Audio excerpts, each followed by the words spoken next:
안녕하세요. 시사발전소 신문 읽어주는 남자 신익남 PD입니다. 오늘은 4가지 소식 준비했습니다. 첫 번째는 검찰에 의한 검찰을 위한 대선이라는 제목의 프레시한 칼럼 내용입니다. 수사, 압수수색, 영장 청구, 영장 실질 심사, 기소, 재판. 지난 2년여 동안 우리 사회를 핏빛으로 물들여온 단어들입니다. 이것은 단순히 사건을 기술하는 건조한 단어가 아닙니다. 그 단어 하나하나에 정치가 실려 있습니다. 수사로 민심이 요동치고 압수수색으로 지지율이 춤추었습니다. 구속영장으로 정치적 희비가 엇갈리고 기소로 정치 판세가 널뛰기 했습니다. 검찰 수사의 향방에 따라 정치적 삶과 죽음이 명멸했습니다. 한쪽에서는 정치 사례가 일어나고 다른 한편에서는 정치 벼락부자가 탄생했습니다. 정치의 사법화는 전 세계적으로 경계의 대상입니다. 과도한 사법활동이 정치를 포획해 그 안에 가두는 것은 민주주의에 대한 심각한 위협이 될 수 있어서입니다. 그러나 지금 대한민국에서 정치의 사법화는 사치스러운 수준의 말이 되어버렸습니다. 검찰이 정치를 요리하고 검찰이 정치의 주체가 되고 검찰의 손에 한국 정치의 미래가 맡겨졌습니다. 검찰의 칼날이 정치의 머리 위에서 현란한 칼춤을 춥니다. 한국 정치 드라마는 제작자, 각본가, 연출자, 주연 배우가 모두 검찰입니다. 현직 검찰청장이 곧바로 정치판에 뛰어들어 한 정당의 공식 대선 주자가 되는 것은 너무 비현실적 각본입니다. 웬만한 나라에서는 드라마로 채택될 수 없는 플롯입니다. 그러나 한국에서는 그 각본이 실현됐습니다. 윤석열이 결국 국민의힘 대선 주자로 확정됐습니다. 이로써 검찰 정치 드라마의 제1막이 끝났습니다. 군부 독재 시절에는 권력은 총구에서 나온다고 했으나 이제 권력은 수사에서 나옵니다. 정치를 겨냥한 검찰 수사는 21세기 대한민국에 등장한 일종의 신종 쿠데타입니다. 검찰 수사의 총구에서 발사된 총알은 자신을 낳은 권력의 가슴을 향해 날아가 꽂혔습니다. 불의의 일격을 당한 권력은 피를 흘리며 비틀거렸습니다. 그 총알은 유권자를 홀리는 마법의 탄환이기도 합니다. 이성과 상식을 마비시키고 합리적 판단과 도덕적 감각을 무너뜨렸습니다. 이 탄환에는 증오와 분노의 독약도 묻어 있습니다. 많은 유권자가 마법의 탄환에 중독됐습니다. 검찰청장 출신 대선주자의 숱한 실언과 망언, 유치하고 시대착오적인 현실 인식에도 꿈쩍도 하지 않았습니다. 이성 대신 맹목적 증오가 불타고 상식의 자리를 핏발선 분노가 꿰찼습니다. 수사는 중요한 고비마다 정치 드라마의 결정적 변곡점으로 작용합니다. 수사의 흐름에 실려 지지율이 흔들리고 여론이 들꽃처럼 피어나서 들끓습니다. 대장동 사건에 대한 수사가 개시되면서 여당의 경선은 요동쳤습니다. 한때 들판을 질주하던 기세 여당 후보는 어느 틈에 검찰 수사의 그물망에 갇힌 맹수의 신세가 됐습니다. 검찰 수사에서 새로운 내용이 더해질 때마다 빗발치듯 쏟아지는 여론의 창에 맞아 신음합니다. 고발 청부 사건 수사가 속도를 냈다면 국민의힘 경선 결과는 달라졌을 수도 있습니다. 손준성 검사와 김웅 의원 등에 대한 소환 수사가 정상적으로 진행됐다면 야당 경선 결과는 다르게 나왔을 수 있습니다. 관련자들은 필사적인 지연 전략으로 저항했습니다. 갑자기 기억상실증 환자가 됐습니다. 그러면서도 법망을 피하고 수사를 빠져나가는 온갖 술책과 꼼수의 기억은 잊지 않았습니다. 당내 경선 때까지 일단 버티고 보자는 법꾸라지들의 전략은 성공했고 변곡점을 무사히 통과했습니다. 윤석열이 야당의 공식 대선 후보가 됐으니 이제 야당 후보 탄압 프레임은 더욱 기승을 부릴 것입니다. 수사라는 것은 원래 수사의 주체의 성향, 능력에 따라 그 결과가 판이하게 나옵니다. 정치적 목적 달성을 위한 농간이 작용할 수도 있고 수사 능력 부족으로 뻔한 범죄를 놓칠 수도 있습니다. 수사의 작위와 부작위는 감춰져 있거나 드러나지 않습니다. 그러나 그 작위와 부작위가 일으키는 정치적 후폭풍은 엄청납니다. 국민의힘은 수사의 불공정성을 외칩니다. 대장동 수사를 하는 검찰은 이재명 후보 편들기 수사를 하고 공수처는 윤석열 죽이기 수사를 하고 있다고 주장합니다. 그 말은 오히려 그 반대일 수도 있습니다. 검찰 조직 안에는 친윤석열 검사들이 득실거립니다. 윤석열은 검찰 조직 수호자를 자처해온 검찰의 맏형이었습니다. 윤석열이 이제 대선 고지에 한 걸음 더 다가갔으니 검찰의 눈치 보기는 더 심해질 것입니다. 윤석열 본인과 가족 측근의 각종 비리 혐의 수사에서도 검찰은 낮은 포복으로 전진할 공산이 큽니다. 반면에 공수처는 선천적인 정치 협집증에 시달리는 조직입니다. 고발 청부 사건을 다루는 어설픈 모습에서 수사 역량의 한계도 드러냈습니다. 여야 대선 후보에 대한 수사 자체가 기울어진 운동장이 될 수도 있는 상황입니다. 모든 것을 떠나 검찰의 손에 한국 정치를 통째로 맡겨놓은 상황. 사법적 정의 실현이라는 휘황한 명제 너머로 민주주의 위기라는 비극이 도사리고 있는 것은 아닌지, 수사 주체의 자기 또는 부작위에 따라 대선 판도가 출렁이는 구조 속에 한국 정치는 퇴보의 구렁텅이에 빠져 있습니다. 게다가 대선까지는 4개월밖에 남지 않았습니다. 자칫하면 대선 투표일 전날까지 수사가 진행되지 말라는 법도 없습니다. 최소한 수사 기한이라도 설정해야 합니다.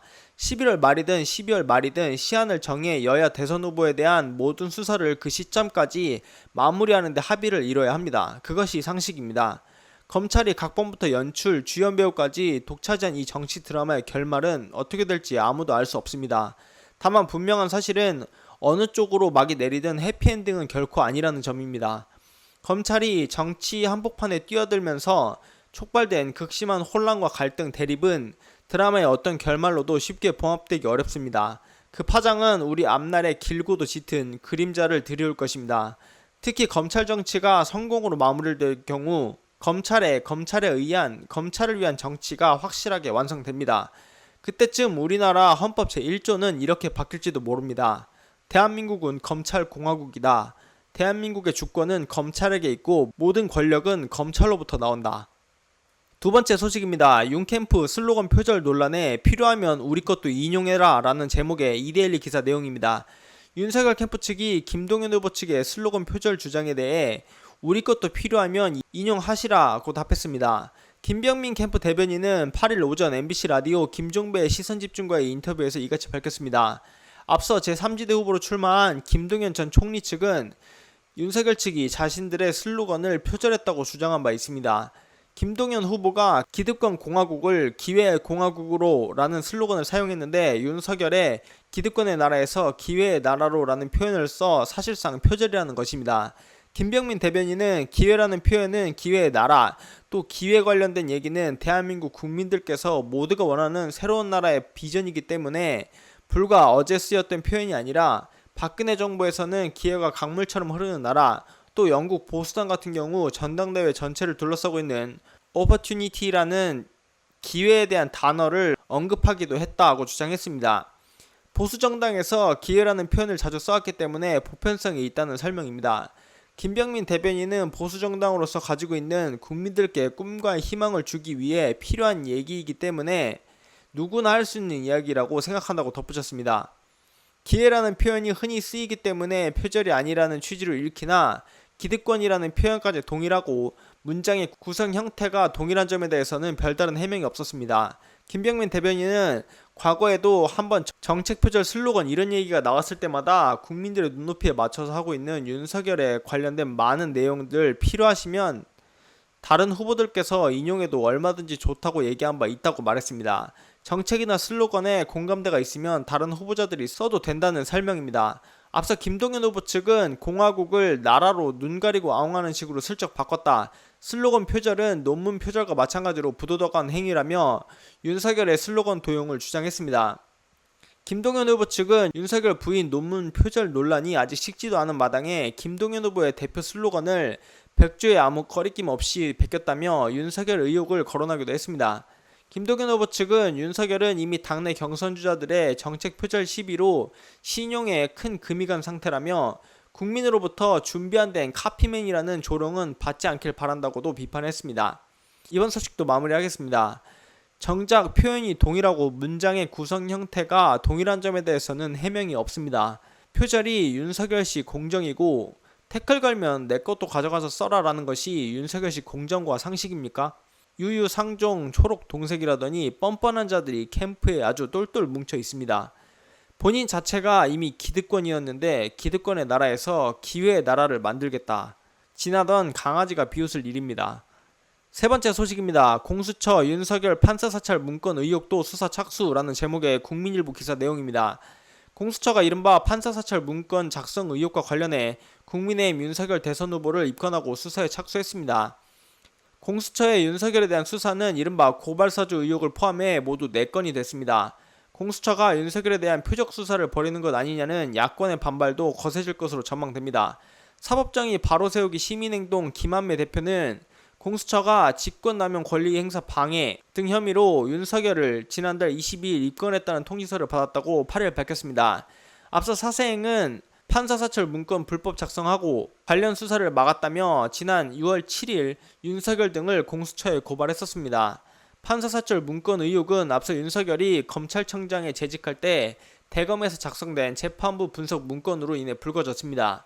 추미애 전 법무부 장관은 앞서 재판부 사찰 문건 작성 등의 이유로 윤석열에 대해 징계를 청구했고 법무부 검사징계위원회는 정직 2개월 처분을 의결했습니다. 윤석열은 징계 처분은 부당하다고 소송을 내 집행정지 신청에서는 승소에 복직했습니다. 이후 윤석열은 검찰청장직에서 물러났지만 행정소송은 계속 이어졌습니다. 서울행정법원 행정 12부는 지난달 14일 윤석열이 법무부를 상대로 낸 소송에서 법무부 측 손을 들어주면서 재판부 분석 문건에 개인정보보호법을 위반해 수집된 개인정보들이 다수 포함되어 있다고 지적했습니다. 이어 윤석열은 재판부 분석 문건 작성이 완료된 뒤 보고 받았음에도 위법하게 수집된 개인정보들을 삭제, 수정하도록 조치하지 않고 오히려 문건을 대검 반부패부 및 공공수사부에 전달하도록 지시했다며 이런 행위는 국가공무원에서 정한 법령 준수 의무, 검찰청 공무원 행동 강령을 위반한 것으로 징계 사유에 해당된다고 밝혔습니다. 공수처는 윤석열과 관련해 옵티머스 펀드 부실 수사 의혹, 한명숙 전 국무총리 모해 위증교사 사건 수사 방해 의혹, 고발사주 의혹 수사를 진행 중이었습니다. 판사사찰 문건 의혹이 추가로 입건되면서 공수처의 윤석열 수사는 4건으로 늘어났습니다. 공수처 사건 사무규칙은 고발 사건 중 공직범죄 사건으로 접수해 직접 수사할 필요가 있는 사건을 입건한다고 규정하고 있습니다. 이번 소식도 마무리하겠습니다. 김진우 공수처장은 공수처장 취임사에서 도산 안창호 선생의 말씀을 언급하며 진리는 반드시 따르는 자가 있고 정의와 공정은 반드시 이루어지는 날이 있다며 대한민국 국민의 진정성과 저력을 믿는 저는 그런 좋은 날, 우리 역사의 봄날이 오리라 확신한다고 말한 바 있습니다. 어렵게 세운 공수처가 꼼수처가 되지 않기를 기원하며 쇼가 아니라 그 봄날이 진짜 오기를 희망합니다. 마지막 소식입니다. 박철민 10억 제시하며 이재명 조폭 연루 허위 제보 부탁이라는 제목의 세계일보 기사 내용입니다. 국제 마피아파 출신 박철민 씨가 이준석 전 코마트레이드 대표에게 금품을 받아 이재명 더불어민주당 대선 후보에게 전달했다고 주장한 것과 관련해 당사자인 이준석 전 대표는 박 씨 측이 10억 원을 제시하며 허위 제보를 부탁했다고 반박했습니다. 8일 이준석 전 대표는 TBS 라디오 김어준의 뉴스공장에 출연해 박 씨와는 개인적인 친분이 없고 따로 만난 적도 없다며 이같이 말했습니다. 이준석 전 대표는 박 씨는 우리 회사 직원도 아닐 뿐더러 전혀 개인적인 관계가 없는 사람이라며 밖에다 한번 물어봤더니 3개월간 제 수행기사를 했던 회사 직원, 물류창고에서 일했던 직원과 셋이서 친구라고 하더라고 했습니다. 이 전 대표는 지난 8월 박 씨 측으로부터 등기서신을 받았다며 박 씨 측이 10억 원 정도 사업 자금을 도와드리겠다며 있지도 않은 이재명 후보 비위 사실을 제보해달라고 했다고 밝혔습니다. 이준석 전 대표에 따르면 이후로도 박 씨 측이 다여섯 통 등기서신을 보내고 이 전 대표의 변호사에게도 7, 8건의 편지를 보냈습니다. 박 씨가 돈다발 사진과 자신이 국민의힘 행사에 참여한 사진 등을 함께 보내며 국민의힘 검증팀에서 당신의 비리를 다 검증해놨기 때문에 협조 안 하면 다친다. 윤석열 후보가 당신을 도와줄 것이라고 말했다는 게 이준석 전 대표의 주장입니다. 박철민 씨가 아버지인 국민의힘 소속 박용승 전 시의원과의 관계를 강조했던 얘기도 나왔습니다. 박 씨가 아버지인 박용승 시의원과 주고받은 카카오톡 대화 내용을 캡처해서 이준석 전 대표에게 보내는가 하면 빨리 자기 아버지를 만나봐라고도 했다는 것입니다. 이 전 대표는 나를 위한 얘기들이 진행되고 있다는 것을 어필하려고 했었던 것 같다며 결과적으로는 박 전 의원이 공천을 받으면 잘되면 나를 적극적으로 지원할 것이라는 취지였던 것 같다고 추측했습니다. 앞서 이준석 전 대표는 지난달 박 씨와 박 전 의원 그리고 김용판 국민의힘 의원, 장영하 변호사 등 4명을 명예훼손 혐의로 고소한 바 있습니다. 김용판 의원은 국정감사에서 돈다발 사진을 공개하며 이재명 조폭 연루설을 제기한 바 있습니다. 장영환 변호사는 수감 중인 박 씨로부터 사진과 진술서 등을 받아 의원 측에 전달했습니다. 이준석 전 대표는 저는 누구의 편도 아니고 누구를 비방하고 싶지도 않고 돕고 싶지도 않다. 제가 도울 수 있는 것도 없다며 사실이 아닌 게 계속 확대 재생산되는 부분이 우려된다고 말했습니다. 이번 소식도 마무리하겠습니다. 보수 정권은 대한민국 헌정사에서 절반 그 이상의 세월을 집권했습니다. 친일 정권, 헌법 유린 정권, 군사 독재 정권의 후예들이 저들입니다. 이 정도의 정치 공작은 공작 축에도 끼지 못합니다.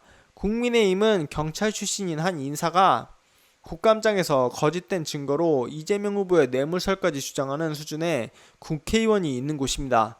집권을 위해 국민이 아닌 정치 공작에만 집중하는 집단은 몰락밖에 없습니다. 오늘은 여기까지 하겠습니다. 구독과 좋아요, 알림 설정 꼭 부탁드리겠습니다. 고맙습니다.